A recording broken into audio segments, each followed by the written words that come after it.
Hi, ich bin Sebastian, Vertriebsleiter Deutschland bei der Europart. Wir sind heute hier bei unserem Kunden Pape, um über die Langlebigkeit unserer Europart Eigenmarke zu sprechen. Und dafür darf ich begrüßen Thomas, Werkstattleiter. Hallo Sebastian, herzlich willkommen. Vielen Dank.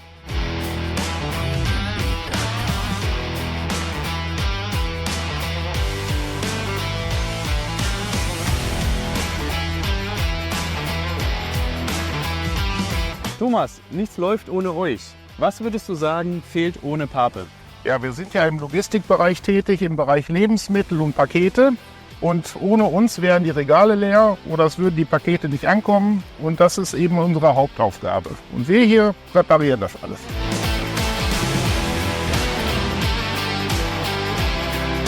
Dieses Jahr stehen uns einige Herausforderungen bevor. Wie geht ihr als Pape damit um? Ja, die Herausforderungen sind ja Mauterhöhung, CO2-Steuer.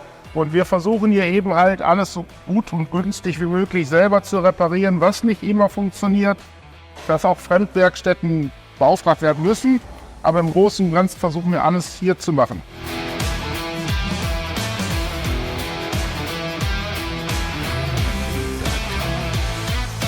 Bei Pape habt ihr auch ein eigenes Lager, was ein enormer Vorteil ist. Welche Produkte habt ihr denn immer vorrätig und was ist euch da wichtig? Also wir haben generell die ganzen Verschleißteile im Trailer-Anhängerbereich vorrätig für Bremsscheiben, Bremsbeläge, Stoßdämpfer, Luftbälge, Federspeicherzylinder.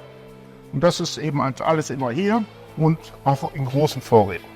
Ich habe gesehen, ihr habt ja auch viele Europart Eigenmarkenprodukte dort liegen. Was ist euch denn dort besonders wichtig?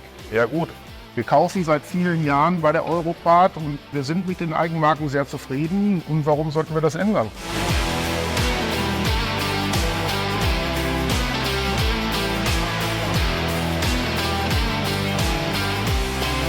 Freut mich, dass ihr mit der Eigenmarkenqualität zufrieden seid und wir euch als Partner unterstützen können. Wie sieht denn die Zukunft bei Pape aus? Also bei uns die Zukunft wird so aussehen, dass wir langfristig einen vernünftigen Transport gewährleisten wollen und auch zuverlässig. Und mit vernünftigen Ersatzteilen ist ja schon eine Basis gelegt, dass man das kann. Ja, super. Vielen, vielen Dank, dass wir heute bei euch sein durften. War ein richtig guter Tag. Danke mich auch. Schönen Dank.